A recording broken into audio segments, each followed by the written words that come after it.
اس کے بعد قرآن کے نظام کو سمجھے اور اللہ کے پیغام کو سمجھے تو بات آپ کو سمجھ میں آئے گی۔ مسلمان آج مال کے پیچھے بھی بھاگتا ہے، دولت کے پیچھے بھی بھاگتا ہے، دنیا کے پیچھے بھی بھاگتا ہے، عزت کے پیچھے بھی بھاگتا ہے، منصب کے پیچھے بھی بھاگتا ہے، اقتدار کے پیچھے بھی بھاگتا ہے، کرسی کے پیچھے بھی بھاگتا ہے، لیکن ایک چیز ہے جسے انسان بھلا چکا ہے، وہ ہے اللہ کی رضا، وہ ہے اللہ کی خوشی۔ مسلمان ہر شے کے پیچھے بھاگتا ہے لیکن اللہ کی رضا کو اپنے پیٹھ کے پیچھے مسلمان نے چھوڑ دیا۔ یاد رکھو، اگر پوری زندگی دنیا کی ہر شے کے پیچھے بھاگو اور اللہ کی رضا کو اپنے پیچھے چھوڑ دو تو دنیا کی کوئی چیز تمہیں حاصل نہیں ہوگی۔ قسم خدا کی جس دن تم اللہ کی رضا کے پیچھے بھاگنا شروع کر دو، اللہ کی رضا تلاش کرنا شروع کر دو، یاد رکھو تمہیں اقتدار کے پیچھے بھاگنے کی ضرورت نہیں ہوگی، تمہیں دولت کے پیچھے بھاگنے کی ضرورت نہیں ہوگی، تمہیں مقام کے پیچھے بھاگنے کی ضرورت نہیں ہوگی۔ تم اللہ کی رضا حاصل کرنے کی کوشش کرو، اللہ دولت کے انبار تمہارے قدموں میں لگا دے گا، اقتدار تمہارے قدموں میں آئے گا، عزت تمہارے پیچھے بھاگے گی۔ یہ جشن غریب نواز ہے، غریب نواز کے نام سے یہ جشن منایا۔ مجھے بتاؤ، جب غریب نواز یہاں پہ آئے تھے کیا ان کے پاس مال تھا، ان کے پاس دولت تھی، ان کے پاس اقتدار تھا، ان کے پاس ہتھیار تھے؟ نہیں، یہ سب کچھ ان کے پاس نہیں تھا، اور نہ وہ اس غرض سے آئے تھے، صرف آئے اس لیے تھے کہ اللہ کی رضا حاصل کرنی ہے اور اللہ کے بندوں تک اللہ کا پیغام پہنچانا ہے۔ جب یہ مرضی، یہ ارادہ اور اللہ کی خوشی کی غرض سے آئے تو حال یہ ہوا کہ پورے اکھنڈ بھارت میں جو ہندوستان کا سامراج تھا وہ سامراج ان کے قدموں میں گرتا ہوا نظر آیا، اور پورا ہندوستان خواجہ کے دامن سے وابستہ ہو کر اپنی عاقبت اور دنیا کو سنوارتا ہوا نظر آیا۔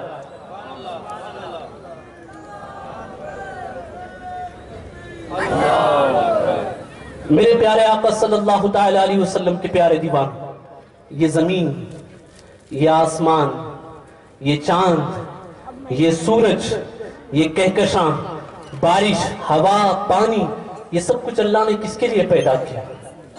یہ سب کچھ کس کے لیے پیدا کیا؟ میرے بھائی، یہ ہمارے لیے پیدا کیا، انسانوں کے لیے پیدا کیا۔ سب کچھ اللہ نے انسان کے لیے بنایا، یہ ہر نعمت اللہ نے انسان کے لیے بنائی، لیکن انسان کو کس لیے بنایا؟ تو خود قرآن میں فرماتا ہے وَمَا خَلَقْتُ الْجِنَّ وَالْإِنسَ إِلَّا لِيَعْبُدُونَ، ہم نے جن و انسان کو صرف اس لیے پیدا کیا تاکہ وہ ہماری عبادت کرے۔ یعنی پوری نعمتیں، ساری نعمتیں اللہ نے انسان کے لیے بنائی اور انسان کو اپنے لیے بنایا کہ وہ اللہ کی عبادت کرے، وہ اللہ کی رضا تلاش کرے، وہ اللہ کی خوشی تلاش کرے، وہ اللہ کی مرضی کے مطابق کام کرے۔ لیکن آج معاملہ الٹا ہو گیا ہے، ہم سب کچھ کرتے ہیں، ہم سب کچھ کرتے ہیں، لیکن بات جب اللہ کے لیے کچھ کرنے کی آتی ہے تو سب سے پیچھے نظر آتے ہیں، سب سے پیچھے نظر آتے ہیں۔ میرے پیارے آقا صلی اللہ تعالی علیہ وسلم کے پیارے دیوانوں، جب تک بیماری کا علاج نہیں ہوگا، بیماری کا تشخص نہیں ہوگا، جب تک بیماری کو آپ نہیں پہچانیں گے اس وقت تک آپ علاج نہیں کر سکتے۔ پہلے ڈاکٹر کے پاس جب آپ جاتے ہیں تو پہلے یہ فائنڈ آؤٹ کرتا ہے کہ what is the problem and where is the problem، problem ہے کہاں اور پرابلم ہے کیا۔ جب پرابلم کا پتہ چل جاتا ہے اس کے بعد وہ ڈسکرپشن دیتا ہے، اس کے بعد وہ دوائی دیتا ہے۔ اگر ہمیں پتہ نہ چلے کہ یہ سب مصیبتیں جو ہیں، یہ سب پرابلمز جو ہیں، یہ ساری قیامتیں جو ٹوٹ رہی ہیں، اس کی وجہ کیا ہے، اس کا ریزن کیا ہے، تو ہم اس کا علاج نہیں کر سکتے۔ تو سب سے پہلے کوشش یہ کرو کہ جو یہ وجہ ہے، جو بیماری ہے، جو ریزن ہے، جو النس ہے، اسے تلاش کرو، اسے پوائنٹ آؤٹ کرو۔ اس کا پوائنٹ اگر آپ جاننا چاہتے ہیں کہ اصل پریشانی کیا ہے تو وہ یہی ہے کہ ہمیں اللہ نے جس لیے پیدا کیا، اللہ نے جو مقصد دیا، ہم نے اللہ کا وہ مقصد کو پسے پش ڈال دیا، اس کے بعد سب کچھ کر رہے ہیں۔ رزق کے حصول کے لیے صبح تڑکے گھر سے نکلتے ہیں اور رات کی ٹھنڈی میں یعنی پورا دن گزار کر شام کو واپس آتے ہیں۔ کیوں کرتے ہیں محنت؟ تاکہ تھوڑا سا رزق آپ حاصل کریں۔ بیوی بچوں کا پیٹ بھر سکے. میں یہ نہیں کہہ رہا ہوں کہ رزق تلاش کرنا اور حلال رزق کمانا یہ کوئی غلط بات ہے. نہیں، اللہ اکبر. ہمارا دین تو وہ دین ہے جو یقینی طور پہ ہمیں یہ تعلیم دیتا ہے کہ تم کسی اور کے محتاج مت بنو, کسی اور سے مانگ کے کھانے کا نظریہ اپنے ذہن میں مت رکھو. اللہ نے بازو دیے ہیں, قوت و طاقت دی ہے, تو یقیناً جاؤ محنت کرو, اللہ اپنی روزی تمہارے لیے پھیلا دے گا اور تم اللہ کی روزی سے اپنا حصہ حاصل کرو گے. ہم کسب حلال کی مخالفت نہیں کرتے, لیکن بات یہ ہے کہ جتنی محنت ہم رزق کو تلاش کرنے میں کرتے ہیں, اس کی تھوڑی سی محنت, اس کا 10% بھی اگر ہم اللہ کی رضا تلاش کرنے کے لیے کریں, اللہ کی مرضی تلاش کرنے کے لیے کریں, تو یاد رکھو جو دن میں 15 گھنٹے روزی تلاش کرنے میں گزار کر 5,000, 500 یا 1,000 آپ کماتے ہیں, اگر اسی وقت میں 1 گھنٹہ اس لیے تم صرف کرو کہ یا اللہ اس وقت میں مجھے کچھ نہیں کرنا ہے, مجھے بس یہ کرنا ہے میرے مولا کہ تجھے کیا پسند ہے, تیری کیا رضا ہے, تیری کیا خوشی ہے, تو جو تم 15 گھنٹے میں کماؤ گے اللہ 15 منٹ کے اندر اس سے زیادہ برکت تمہیں عطا کرے گا, اس سے زیادہ دولت و نعمت تمہیں عطا کرے گا. تو سب سے پہلے فائنڈ آؤٹ یہ کرو کہ پرابلم کیا ہے. پرابلم یہ ہے کہ we are trying to solve our problem somewhere. If we feel anything, if we have headache, then we gonna solve our problem in our legs. It won't be work. It never works. یہ کوئی کام نہیں کرے گا. So first of all, we should find out where is the problem. The problem is we are just forget Allah subhanahu wa ta'ala. We are not searching for the sake of Allah subhanahu wa ta'ala. We are not doing anything for the sake of Allah subhanahu wa ta'ala. We are doing everything for ourselves. We want to achieve something. We want to do something. We want to get something. We are doing these things. If you want to do something for Allah subhanahu wa ta'ala, or if you do anything for the sake of Allah subhanahu wa ta'ala, then Allah will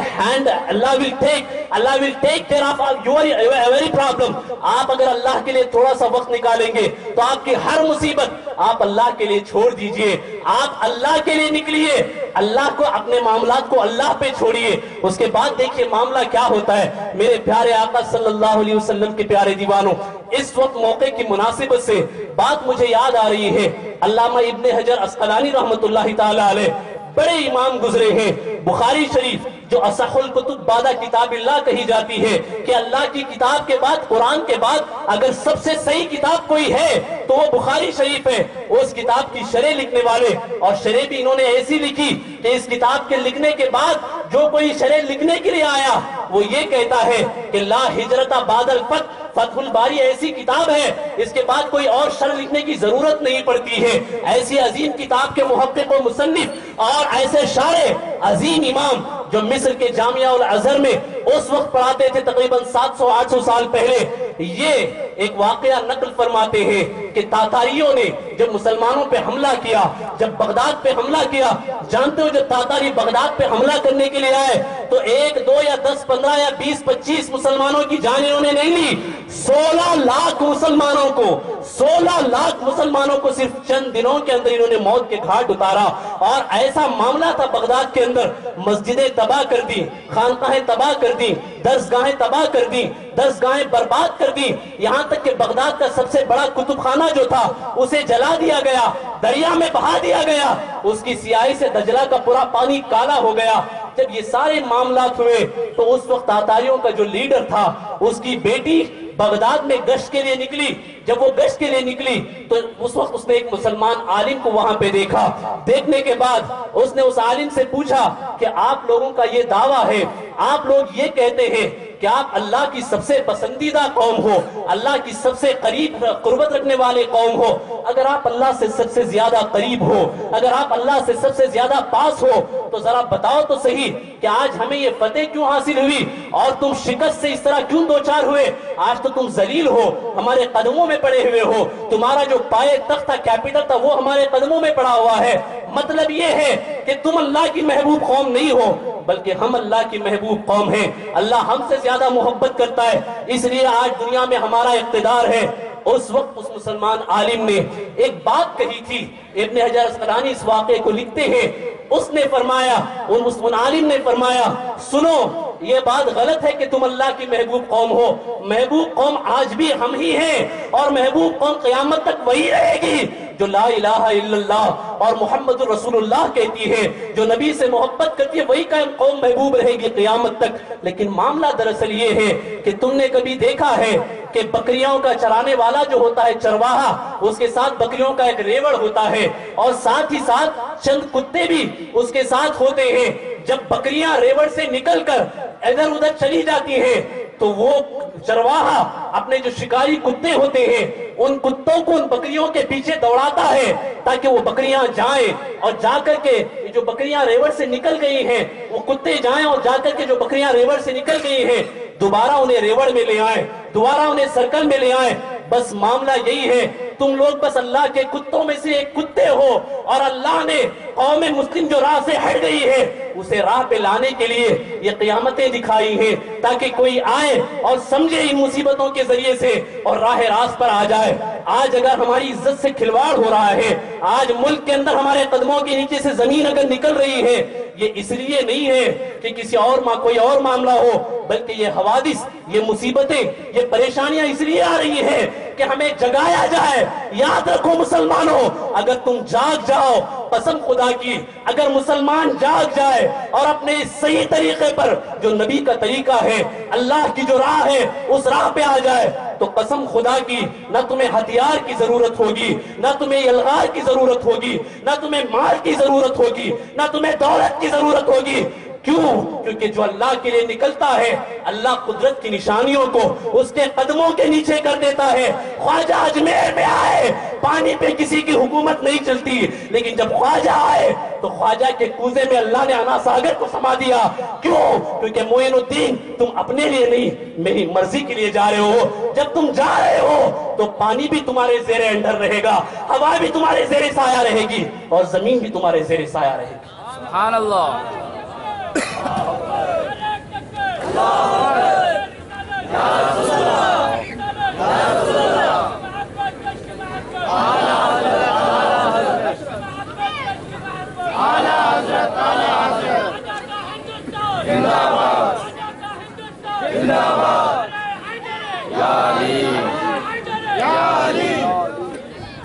میرے پیارے آقا صلی اللہ علیہ وسلم کے پیارے دیوان، اس وقت بڑی قسم پرسی کی حالت ہے مسلمانوں کی۔ اتنا زیادہ عاجز، اتنا زیادہ مظلوم اور اتنا زیادہ مسلمان کبھی اور نظر نہیں آتا تھا۔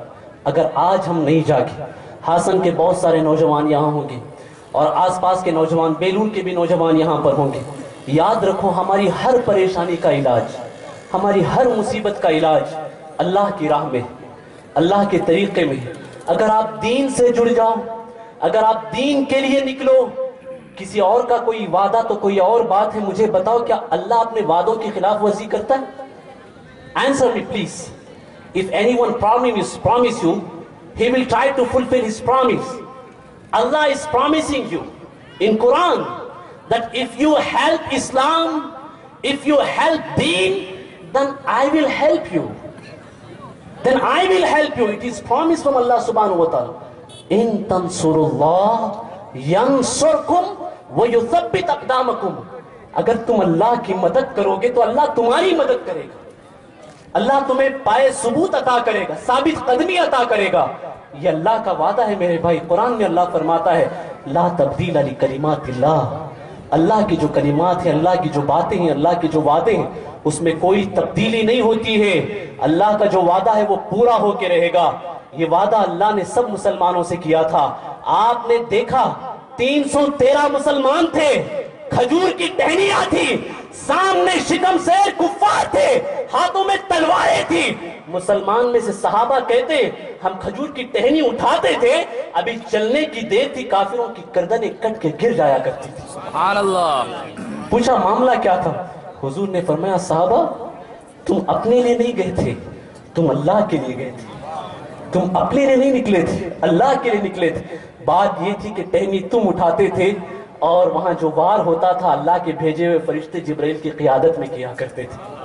تو معاملہ یہ ہے آج بھی ہو جو براہیم سا ایماں پیدا، آنکھ کر سکتی ہے انداز گلستاں پیدا۔ ہمیں ضرورت ہے کہ ہم اپنے دین کی طرف لوٹیں، ہمیں ضرورت ہے ہم اپنے مذہب کی طرف لوٹیں۔ یاد رکھو عزت تمہیں کہیں نہیں ملے گی۔ عزت اگر اپنے گھر سے ہٹ کر کسی اور کے گھر میں تلاش کرنے جاؤ، مجھے بتاؤ ہر آدمی کی بات اپنے گھر میں چلتی ہے کہ نہیں چلتی؟ ہر انسان کی بات اپنے گھر میں چلتی ہے، جو گھر کا بڑا ہوتا ہے اس کی بات اپنے گھر میں چلتی، وہی بات آپ جا کر کہیں اور چلانا چاہیں تو آپ کی بات چلے گی نہیں۔ میرے پیارے آقا صلاۃ التسلیم کے پیارے دیوانوں، یہ دین آپ کا گھر ہے، یہ مذہب ہمارا گھر ہے، یہ اسلام ہمارا گھر ہے۔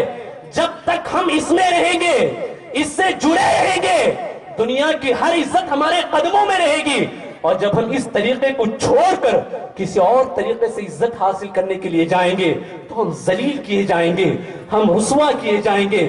کبھی معاملہ یہ تھا کہ مسلمانوں کے پاس دنیا کی بڑی بڑی قومیں آتی تھیں، مسلمانوں کے پاس دنیا کے بڑے بڑے منصبدار آتے تھے، مسلمانوں کے پاس دنیا کے بڑے بڑے بادشاہ آتے تھے کہ ہمیں پڑھاؤ، ہمیں سکھاؤ، ہمیں سمجھاؤ، ہماری مدد کرو، ہماری ہیلپ کرو، ہمارا سپورٹ کرو۔ لیکن آج معاملہ بالکل برعکس ہو گیا ہے کہ مسلمان آج کہیں اور جا رہا ہے، اپنا دامن پسارے ہوئے، اپنی جھولی پھیلائے ہوئے کہیں اور جا رہا ہے۔ یاد رکھو، قرآن جیسی نعمت، مصطفیٰ جان رحمت صلی اللہ علیہ وسلم کی محبت اور اسلام جیسا دین، یہ سب کچھ ہونے کے بعد ہم اگر عزت و شہرت کہیں اور جا کر کے تلاش کریں تو یقین مانو قسم خدا کی عزت کہیں اور نہیں ملے گی، کیونکہ اللہ قرآن میں فرماتا ہے عزت تو اللہ کے لیے ہے، للہ ولرسولہ، اس کے رسول کے لیے اور مومنین کے لیے، جو ایمان لاتے وہ دین سے جڑے ہوتے ہیں، عزت ان کے لیے ہے۔ میرے پیارے آقا صلی اللہ علیہ وسلم کے پیارے دیوانوں، اب ذرا آؤ، آپ یہ سوچتے ہوں گے کہ ہم آج کیسے جائیں دین کے لیے، کیسے کام کریں دین کا، کس طرح آگے بڑھے دین کے لیے۔ کبھی یہ مت سوچنا میرے بھائی، مجھے افسوس ہوتا ہے کہ ہم اپنی روزی کمانے کے لیے، اپنی ذات کے لیے پورے 24 گھنٹے صرف کر دیتے ہیں، لیکن جب بات اللہ کی آتی ہے تو ہم بہانے کرتے ہیں کہ میں بہت مصروف ہوں، میرے پاس ٹائم نہیں ہے، میرے پاس اس کے لیے وقت نہیں ہے، میرے پاس اس کے لیے ٹائم نہیں ہے۔ نادانو مجھے بتاؤ، آخر یہ کس قدر بے اعتنائی والی بات ہے کہ رزق اللہ کا ہے، زمین اللہ کی ہے، اس زمین پہ چل کر محنت کرتے ہو پھر اللہ رزق عطا کرتا ہے۔ اگر اللہ اپنا رزق روک لے، اگر اللہ رزق دینا بند کر دے تو کہاں سے کچھ کماؤ گے، کہاں سے کچھ پاؤ گے، کہاں سے کچھ ملے گا؟ ہوا اللہ کی، پانی اللہ کی، وقت اللہ کا، زمین اللہ کی، آسمان اللہ کا، اس کے برسائے ہوئے پانی سے ہمارے زمین سے سبزہ اگتا ہے اور اسی سے ہم اپنا رزق حاصل کرتے ہیں۔ میرے پیارے آقا صلی اللہ علیہ وسلم کے پیارے دیوانوں، وہ اللہ جس نے آپ کو سب کچھ دیا اور سب کچھ آپ کے لیے دیا، اور آپ اپنے لیے تو سب کچھ ہم کرنے کے لیے تیار ہیں، لیکن جب بات اپنے اللہ کی آتی ہے، اپنے رب کی آتی ہے، اپنے پروردگار کی آتی ہے تو ہم کچھ کرنے کے لیے تیار نہیں ہوتے۔ یاد رکھو، اگر دین کے لیے وقت نکالو گے، دین کے لیے ٹائم نکالو گے، دین کے لیے قربانی دو گے، دین کے لیے اگر تم محنت کرو گے، اللہ تمہارے ہر پرابلم کو سالو کر دے گا، ہر پریشانی کو اللہ سالو کر دے گا، ہر مصیبت کو اللہ تعالیٰ سالو کر دے گا۔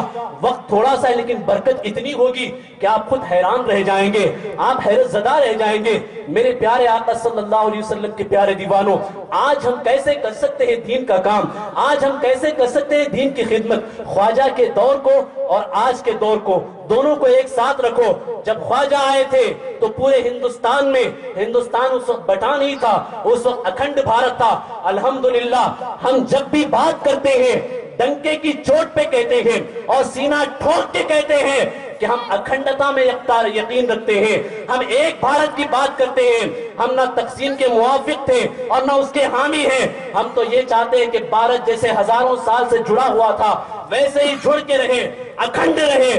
جب خواجہ آئے تھے اس وقت بھی تقسیم نہیں ہوئی تھی، اس وقت بھارت منقسم نہیں ہوا تھا، اکھنڈ بھارت تھا اور ایک سامراٹ تھا، اس کا پائے تخت تھا اجمیر۔ خواجہ جب آئے تھے تو ہر جگہ بتوں کی، کفار کی اور اللہ تبارک و تعالیٰ کے ساتھ شریک ٹھہرانے والے ان کا دور دورہ تھا، وہ ماحول تھا۔ اس ماحول میں، ایسی سچویشن میں، اس طرح کے انوائرمنٹ میں جب خواجہ صاحب یہاں پہ تشریف لائے، اور معاملہ یہ تھا جب حضرت خواجہ غریب نواز رضی اللہ تعالیٰ عنہ لاہور میں چلا کر کے آ رہے تھے، اس وقت شہاب الدین غوری کے جو فوجی تھے پرتھوی راج چوہان سے شکست کھا کر یہاں سے واپس جا رہے تھے۔ کچھ فوجیوں نے خواجہ صاحب سے کہا، اے درویش آپ کہاں جا رہے ہیں؟ ہم فوج، ہتھیار، مال، زر، ویپنز یہ سب کچھ لے کر گئے تھے، لیکن وہاں ہم شکست کھا کر ہار کے واپس آ رہے، آپ مت جائیے، کہیں ایسا نہ ہو کہ کوئی آپ کے ساتھ زیادتی کر دے، کہیں ایسا نہ ہو کہ کوئی آپ پہ حملہ کر دے یا آپ کے ساتھ بے ادبی کرے۔ آپ یہ مت جائیے وہاں پہ. جب یہ بات خواجہ صاحب کے پاس آئی تو حضور سیدی سرکار خواجہ غریب نواز رضی اللہ تعالیٰ نے جو بات کہی تھی اسی بات کو اپنے دل و دماغ میں نقش کر لو, کیونکہ یہ بات اگر ہمیں سمجھ میں آ جائے تو ہمیں ڈرنے کی کوئی ضرورت ہی نہیں ہے. یہ بات اگر ہم صحیح سے سمجھ لیں تو ہمیں خوف کھانے کی کوئی ضرورت ہی نہیں ہے. خواجہ نے فرمایا تم گئے تھے, تلوار ہاتھ میں تھی اور تمہارے پاس منجنیقیں اور ہتھیار ساتھ میں تھے, تمہارا بھروسہ ممکن ہے ان تلواروں ہتھیاروں پہ ہو. یاد رکھو معین الدین اگرچہ جا رہا ہے, ہاتھوں میں ہتھیار نہیں ہے, لیکن دل میں اللہ کی ذات پہ بھروسہ ہے, دل میں اللہ کی ذات پہ توکل ہے. میں اپنے اوپر ہتھیاروں پہ بھروسہ کر کے نہیں جا رہا ہوں, میں اللہ کی ذات پہ بھروسہ کر کے جا رہا ہوں. جس پہ بھروسہ کر کے جا رہا ہوں وہ سنبھال لے گا. اور جب خواجہ آئے تو دیکھا کہ اللہ نے ان کے توکل کی لاج کیسے رکھی, اللہ نے ان کے بھروسے کی لاج کیسے رکھی, اللہ نے ان کے بھروسے کا ثمرہ اور پھل کیسے عطا فرمایا. آپ کو بس یہی کرنا ہے, خواجہ کا دامن کا نعرہ لگانے والے, اگر خواجہ کا جو توکل تھا اس کا 10% بھی سمجھ کر اپنے دل میں بسا لو, قسم خدا کی دنیا کی کوئی طاقت تمہارا بال بھی نہیں بیکا کر سکتی. ان چیزوں کو سمجھو, ان چیزوں کو سمجھو. 24 hours in our homes. The TV is running. The serials are going on. We are watching these serials with our kids, with our parents, with our family.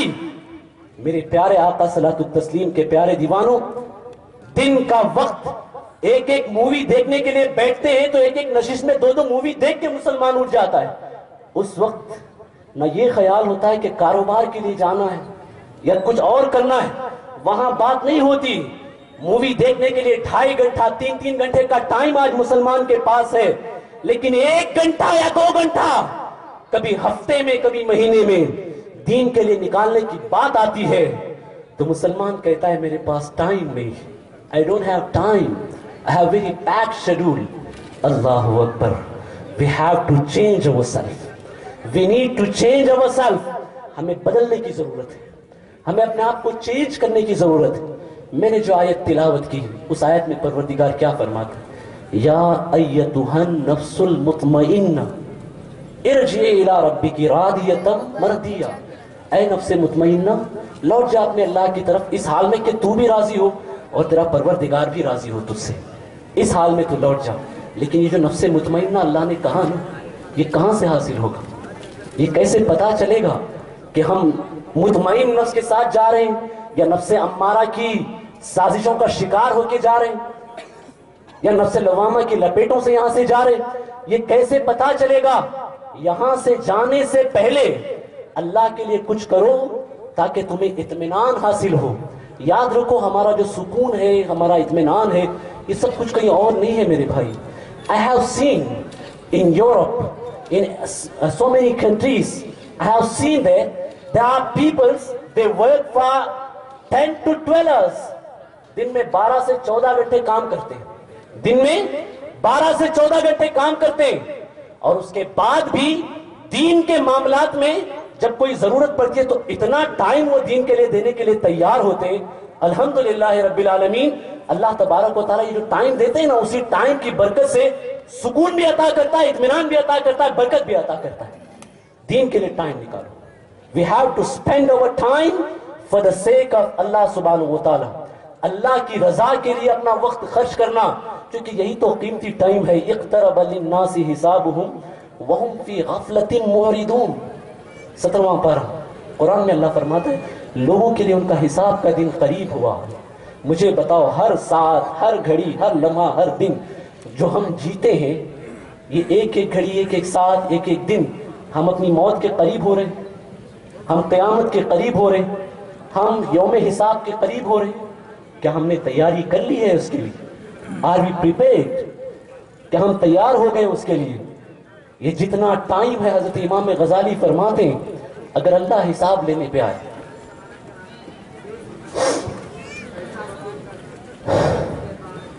حضرت امام غزالی فرماتے ہیں اگر اللہ حساب لینے پہ آئے تو اللہ تعالیٰ لمحے لمحے کا حساب لے گا, سیکنڈ سیکنڈ کا حساب لے گا, پل پل کا حساب لے گا اللہ تبارک و تعالیٰ. مجھے بتاؤ کیا ہم طاقت رکھتے ہیں اللہ کی بارگاہ میں لمحے لمحے کا حساب دینے کی؟ پل پل کا حساب دینے کی طاقت ہم رکھتے ہیں اللہ کی بارگاہ؟ نہیں میرے بھائی، وہاں تو انبیاء بات کرنے سے قدرات. میرے پیارے آقا صلاۃ التسلیم کے پیارے دیوان، ایسے موقع پر اگر کوئی ٹائم آپ نے اللہ کے لیے صرف کیا ہے تو یہی ٹائم ہماری نجات کا سبب بن سکتا ہے، یہی وقت ہماری مغفرت کا سبب بن سکتا ہے. تو جو اپنے لیے ہم جیتے ہیں، اپنے لیے تو سب جیتے ہیں، ہر جاندار اپنی ہی روزی کی تلاش میں تو جیتا ہے. Every living thing thinks about what he need to eat. جانور بھی اپنی روزی کی تلاش میں نکلتا ہے، جانور بھی اپنا پیٹ بھرنے کے لیے کوشش کرتا ہے. اگر ہم بھی یہی کریں تو اشرف المخلوقات ہونے کا مطلب کیا؟ انسان ہونے کا مطلب کیا ہوا؟ انسان اگر ہے تو انسانیت بھی ہونی چاہیے. انسانیت یہی ہے کہ جس مقصد کے لیے اللہ نے ہمیں بھیجا ہے اس مقصد سے ہم اپنی نظر نہ ہٹائیں، اس مقصد پہ ہم نظر رکھیں. اپنے لیے، دین کے لیے، آخرت کے لیے، پڑوسیوں کے لیے، محلے والے اور گاؤں والوں کے لیے، اپنی کمیونٹی کے لیے، اپنی قوم کے لیے. یہ ذرا سوچو، اس کے حوالے سے ملو، بیٹھو اور مل کر کام کرنے کی کوشش کرو. آج معاملہ تو یہ ہے، کسی کا دل توڑنا، کسی کی عزت کو تار تار کر دینا ہمارے لیے سب سے آسان طریقہ ہے. میرے پیارے آقا صلی اللہ علیہ وسلم کے پیارے دیوانوں، یاد رکھو اللہ کو سب سے زیادہ ناراض کرنے والی جو چیز ہے وہ یہ کہ آپ کسی کا دل توڑیں، آپ کسی کا دل دکھائیں. آج دل دکھانے کا معاملہ ہمارے معاشرے میں اتنا زیادہ ہے اور ہماری دعوتیں، ہمارا کام اس لیے ورک نہیں کر رہا ہے کہ ہم دلوں کو جیتنے کی بجائے ہم دل ہارتے جا رہے ہیں، ہم دلوں کو جوڑنے کی بجائے دلوں کو توڑتے جا رہے ہیں. خواجہ صاحب کی بارگاہ میں اس وقت کا جو سامراٹ تھا اس نے کڑیل راجپوت کو پکڑا اور پکڑنے کے بعد اس نے یہ کہا، دیکھو ایک درویش یہاں پہ آیا ہے، اور آنے کے بعد اس درویش نے معاملہ ایسا کر دیا ہے کہ اب مجھے میری حکومت کے لیے خطرہ محسوس ہوتا ہے. اکھنڈ بھارت کا سامراٹ تھا، وہ پورے ہندوستان پہ اس کا سکہ چلتا تھا. گھبرانے لگا، ایک درویش کی لا الہ الا اللہ کی رٹ سے گھبرانے لگا، ایک درویش کے محمد الرسول اللہ کے کلمات سے وہ گھبرانے لگا. کیوں؟ کیونکہ یہ کلمات جب اخلاص اور سچائی کے ساتھ نکلتے ہیں تو اس کی تاثیر ایسی ہوتی ہے کہ ہزاروں دل جھٹکے میں فتح ہوتے ہوئے نظر آتے ہیں، جھٹکے میں ہزاروں دلوں میں یہ کلمات گھر کرتے ہوئے نظر آتے ہیں. اس نے تیار کیا اور وعدہ بھی کیا کیا، اگر تم خواجہ صاحب کا خاتمہ کر دو تو آدھی حکومت تمہارے حوالے کر دوں گا، میری حکومت کا آدھا حصہ تمہارے حوالے کر دوں گا. اس راجپوت نے اپنا خنجر زہر میں بھجویا، زہر میں بھگویا، اور بھگونے کے بعد وہ خنجر لے کر کے خواجہ صاحب کے پاس آیا. اس وقت خواجہ غریب نواز رضی اللہ تعالیٰ اپنے مریدین سے کچھ نصیحت فرما رہے تھے، کچھ باتیں فرما رہے تھے. بیٹھا اور بیٹھ کر کے اس نے کچھ باتیں سنی، اور کچھ باتیں سننے کے بعد وہ بیٹھا رہا. جب معاملہ ہو گیا تو حضرت خواجہ غریب نواز رضی اللہ تعالیٰ عنہ نے یہ فرمایا کہ جو لوگ یہاں بیٹھے تھے ان کا کام یہاں پہ ہوا، اور باقی جو لوگ ہیں ان کا جو کام ہے اس کی طرف جائیں، اور وہ شخص جو آیا ہے کسی کام کی غرض سے وہ بھی اپنا کام مکمل کرے. سب لوگ چلے گئے، یہ بیٹھا تھا. خواجہ صاحب نے فرمایا کہ تم بھی جس کام سے آئے ہو اس کام کو مکمل کر دو، جس کام کی غرض سے آئے ہو اسے کمپلیٹ کر دو. وہ کہنے لگا معاملہ بس یہ ہے کہ میں بس آپ کی باتیں سننے کے لیے آیا تھا اور میرا کوئی ارادہ نہیں تھا. خواجہ صاحب نے فرمایا نادان، یہاں جھوٹ کہنے سے کوئی فائدہ نہیں ہوگا. آدھی حکومت کا وعدہ تم نے کیا کیوں ہے؟ یہ جو خنجر ساتھ میں لائے ہو زہر میں ڈبو کر کے، اس کا مطلب کیا ہے؟ کوئی بیان سننے کے لیے یا باتیں سننے کے لیے اس طرح تیار ہو کر کے نہیں آتا. جب اس نے دیکھا اور بات کرنے کا وہ انداز خواجہ صاحب کا اتنا پیارا تھا، اتنا اچھا تھا کہ وہ قتل کرنے کے لیے آیا، شہید کرنے کے لیے آیا. خواجہ نے یہ نہیں کہا کہ تم اگر مجھے مارنے کے لیے آؤ گے تو تمہارے مارنے سے پہلے میں تمہیں مار دوں گا، بلکہ یہ کہا تم مارنے کے لیے آئے ہو تو ذرا مار دو. ان مار دو والے الفاظ میں ایسی چاشنی و تاثیر تھی. اس نے کہا قسم خدا کی اتنے میٹھے اور اتنے امن والے الفاظ میں نے کہیں نہیں سنے، بس مجھے کلمہ پڑھائیے، اپنے دامن میں مجھے بھی داخل کر لیجئے. کلمہ پڑھا اور مسلمان ہو گیا. حضور قبلہ قائد محترم تشریف لائے ہیں، کھڑے ہو جائیں. بادل کرم کے چھائے، بادل کرم کے چھائے، شاکر علی جائے، سب سنی مسکرا. نعرے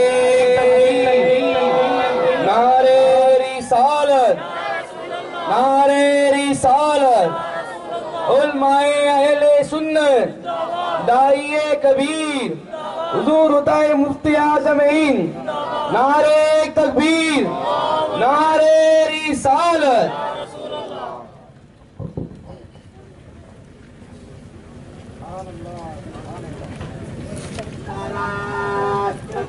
اللہ اکبر یا رسول اللہ۔